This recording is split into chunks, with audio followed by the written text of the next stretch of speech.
What up everyone, it's your boy Danger Zone Durs here at Silent Shed. Every once in a while there's a perfect storm, and a Kickstarter game actually gets made and it's actually good. I know this is shocking, but there's actually been a couple of games that have come from this humble beginning, and my next game falls directly into that category. BloodStained Ritual of the Night is my latest addiction, and for a ton of good reasons. Before getting into the review though, let me explain a little bit of the backstory of this game's development. So BloodStained is actually a game that most people would consider in the subgenre Metroidvania. And it was actually made by the assistant director of a Castlevania game that released on the PS1 titled Symphony of the Night, the assistant director being Koji Igarashi.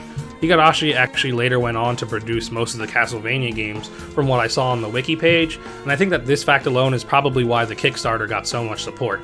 It was a big name developer, or at least a director, who had a lot of respect from the Castlevania fans because people love the Castlevania series, and Castlevania along with Metroid managed to create their own style, the action-adventure RPG genre known as Metroidvania. That being said, I've actually never played a Castlevania game, so I was excited to get my hands on BloodStained. I have played games like Hollow Knight and Axiom Verge, so I'm not totally new to the genre, but I did want to give you guys a fresh, unbiased perspective of this game. I've never played a Castlevania game, so my fanboy stuff isn't really wrapped up in this review, so I just want to tell you guys how this game actually holds up. Now that we've got that out of the way, I really want to introduce to you guys the game, and I think the best place to start is the pretty awesome lore. If I'm being honest, there isn't really much of a focus on the story, and that's perfectly okay. As long as you pay attention, you're really not going to miss much of it. The characters' backstories and settings are honestly pretty well fleshed out, and I really like them. To help you understand the kinds of conflicts that each one of these characters is facing, and why the adventure has such a morbid vibe, I think it's pretty important. You play as Miriam, a shardbinder, which is essentially someone who can steal abilities from demons. That's kind of my best explanation, but she was asleep for a decade, and is on the hunt to take down her best and childhood friend, Gebel, I don't know how you pronounce it, a fellow shardbinder who has lent himself to the ways of the demon. Essentially, it's a tragic story about how these two friends are pitted against each other, and how the church's pursuit of alchemic knowledge pushed people to learn how to summon demons to fulfill their goals, and it had an unforeseen twist. It resulted in the church deciding to kill these children, and they were all forced into either hiding, or in all reality, most of them died. Their crusade, which led Gebel to his ultimate path of revenge, pits these two friends against each other. It's honestly pretty sad. So he summons a castle and it kills countless of innocent peoples, so she feels like she needs to interrupt him and really just kind of step in, but he feels like his whole life was just being toyed with, and he's not really happy about it. The constant twists and turns, which really kind of help you unfold this horrible backstory, leaves you to question the whole entire time you're playing the game. Am I doing the right thing? Am I on the right side? What's actually going on here? It's very mysterious most of the game. When you get a cutscene every once in a while, it's filled with some really good dialogue and some amazing voice acting, even featuring Solid Snake himself, David Hayter, from the Metal Gear series. I thought that was fucking awesome. It's delivered in text dialogue scenes, which honestly, I wasn't too big of a fan of, but it wasn't so bad. You get more plot when you explore, and the more documents you read, this story kind of really unfurls, and you get to understand how this all came to be. My only complaint is that there wasn't more of it. I wish there was more animated scenes, of course, and even more just kind of the text dialogue boxes. That's totally fine, but even more documents as well. The story really captured me, and it felt like it left me hanging a little bit. The delivery of the story could have made this game into a near-perfect game for me, but honestly, it fell a little bit short, seeming less important than it actually was, in my opinion. My advice is to kind of pay close attention to what the characters are saying, and savor those moments when you do really get some story, and prepare yourself for some twists.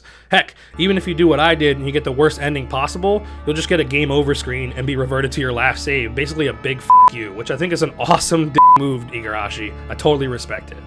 So you guys pretty much completely understand the story, and I'm kind of in the belief that the first thing that you really notice about a game is the visuals, so we're just going to slide right into that. Now, a side-scroller tends to go in one of two directions for me personally. It's either something that I think is beautiful and unique, or it's just another game with an okay visual representation. This game actually really managed to impress me, and the thing that was best about it was that it was very polished, and it was very fitting. It was a very fitting design. It isn't the kind of beautiful that you would expect to see in a colorful game like Ori and the Blind Forest, but it manages to create the perfect setting for the content of the game itself, which of course we all now know. Its lighting effects actually build up the environment so much that I stopped and paused just to look at how the shadows and the moonlight really danced around the setting. They did a fantastic job with the lighting. Not to mention its gothic style throughout the castle just screams, you are playing a Dark Age Demon Hunter game. It's very obvious, and it just feels really, like I said, fitting. There's no other word for it. The demons alone had so many different species: humanoids, zombie tar monsters, dragons, waifus in bunny costumes. However, what really impressed me the most was the complete and sheer variety in all these environments within the castle. For starters, don't think that the $40 price tag means that you're getting a small game, because it's not. It is so opposite to that. The map is as mysterious as it is massive, and it takes advantage of all that space by creating whole entire different biomes within the castle walls itself. Now, obviously, like I said before, I've never played a Castlevania game, but I've seen the Netflix show and I've watched some videos about the game's history to get a better understanding of how this game was created and how it came to be. So I understand the big castle design is very common, but for me, it didn't reduce how awesome it was that there were so many contrasting visual styles within the single fucking building. The game takes place in mostly one spot. From a ship to where you start, to the underground waterways beneath the castle, the mysterious labs throughout them, the beautiful cathedrals, and even a fucking desert and a volcano. It was just a complete roller coaster and a really pleasant surprise.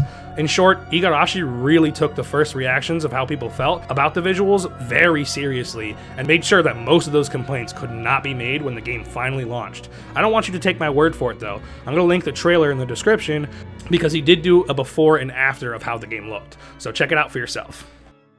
So now we're really getting to the meat and potatoes of the video. I'm going to be talking about the gameplay for a longer portion, just because I think it's probably the most important to you guys. I know it's one of the most important things to me.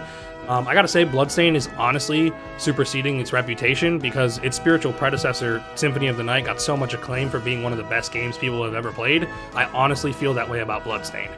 BloodStained manages to blend a real challenge with some rewarding experiences and some damn good combat mechanics. Hitting demons over and over is just very therapeutic, it turns out. I was very surprised.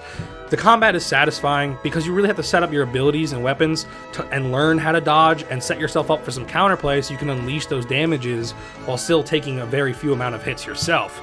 This wasn't easy, and the amount of times that I've died and seen the game over screen definitely proves that it wasn't easy for me.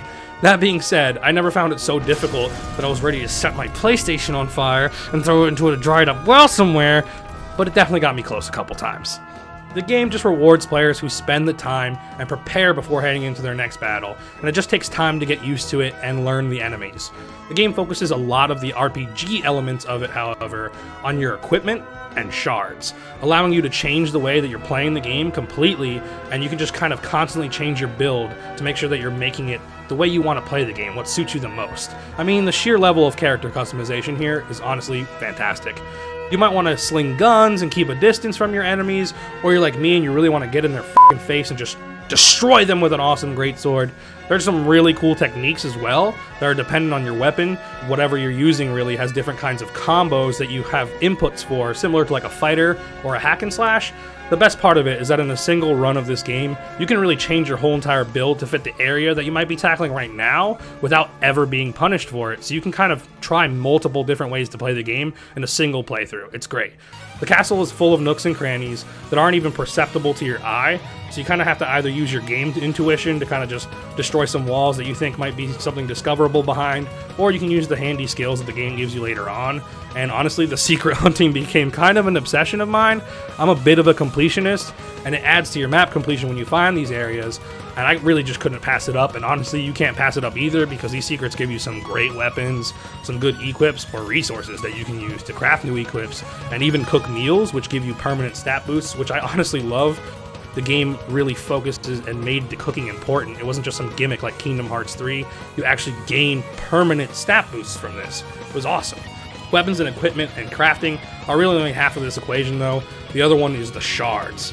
Now, you should consider shards to be kind of like magic casting, or skills that you pick up from demons that you've kicked the shit out of. They're divided into 6 different sections, and you can even use resources to upgrade these shards at the alchemy shop later on. The sections are as follows. You have your conjuring shards, which conjure up demons or summon them, whatever you prefer, or a flurry of axes if that's what you're into, different kinds of attacks that other enemies use. The next one is manipulative shards, which, very simply stated, manipulates either the environment around you or yourself. And then there's directional shards, also self-explanatory. You direct these spells. It could be something like casting fireballs. I think one of them is ice magic. It's all pretty good. And then another category is passive shards, which you don't really have to activate at all. They're just sitting there in your inventory, and you just equip the one that you want because they kind of just boost your stats. Pretty simply put, honestly. And the last one is my favorite. It's familiars. They actually stay with you. They don't cost you any mana, which is why it was my favorite. It's almost like the game is dark enough, so having somebody there with you kind of felt nice. They were like my little buddy. Not to mention they level up on their own, even without upgrading them, similar to how Miriam would. And then the last section is a little bit tricky. I kind of had to describe it in a weird way. I want to call them skill shards. They give you skills like being able to double jump, and honestly it changes the whole entire gameplay, so you can either explore new areas or adds quality of life changes to the game, like being able to make loadouts and shortcutting them. You find all these shards either forcibly through the plot direction or randomly by drops, which kind of makes slaying the demons over and over again worth it, especially to gain their abilities. I won't bother going into all the different kinds because there's a lot of unique shards, because there's a lot of unique enemies. One of my favorites being, though, the ability to summon paintings, which sounds really corny, but they actually circle around you in a shield type fashion, which is super useful. And now the combat is great, but as I said, it's honestly pretty fucking difficult. I didn't really like that there was no autosave feature. In fact, I kind of hated it, and I wish that the Hollow Knight autosave feature was present in this game. I didn't personally like to constantly be in fear of not reaching the next save point, or running out of potions, or having to backtrack to a save room before I could go any further. The waypoint system kind of helps this a little bit, as you can kind of travel back to the areas after a visit to the shop, or maybe you're upgrading your equipment or your shards. But honestly, this is just a classic game trope that I wish wasn't present in the game. Now, of course, you're probably going to feel differently about me, or maybe you're not. Like I said, I'm not crazy good at this game, so I thought it was frustrating to spend hours backtracking and leveling up to reface rooms that I've faced over 10 times. It just felt like I was playing Pokemon a little bit. Every once in a while, I gotta grind some levels, then I can fight the next big boss. Not to mention, the game doesn't really give you much direction. It's not necessarily a bad thing, but at times I felt like it was a bit too vague on where I should actually be heading. Every once in a while, it's just a guessing game. Like I said, I don't really want there to be a lot more than what they already have in place. I think the hints are pretty good, but you're only given those hints by going, again, back to the shop and hoping that the keeper has something to say to you that will actually help you figure it out. Now, I stress it, but honestly, it wasn't a deal breaker. Overall, I'd say this game may not be for everyone, but I'm beyond impressed and satisfied with the gameplay experience. For sure. It may be frustrating at times, but that's what makes this game so good for me. It's the sense of accomplishment and wonder after you beat something. It just feels so satisfying. It makes you want to explore every inch of this game, craft every item, eat every recipe, and try every single shard. You don't want to miss out on the opportunities that a side quest or a crafting session might give you, and you certainly don't want to miss out on the shards, so you find yourself just completely going back to rooms and just making sure there's no secrets there. I mean, I ended up slicing every single wall in the game, I'm pretty sure. But the gameplay itself is honestly one of my favorites, and it places it to one of my favorites this year alone, right next to Resident Evil 2 Remake. So, I've pretty much said everything that I feel like I need to say, and if you stuck throughout the video, thank you so much for supporting the channel. But let's conclude this bad boy, and I'll give you my final thoughts. I'm going to go ahead and give this game, honestly, an 8.5 out of 10. The combat is fantastic and difficult, but the lack of the autosave feature makes it frustrating for me a little bit, at times at least. The game is lengthy. It's about 20 hours long if you really explore it, maybe even 25. It's got, I think, something like 12 DLC coming out for free, and different game modes that I didn't even cover, which add to a lot of its replay value. The story, though amazing, is delivered in a way that kind of leaves more to be desired for me, but it's understandable for the price that you pay. Overall, it's a must-play in this genre and a contender for my game of the year. I'm just going to be real honest, it's right up my alley. I'm Danger Zone Durs, and if you enjoyed the video, make sure you subscribe to our channel, follow us on our social media. You're going to get a lot more content like this. Thank you so much again. Peace!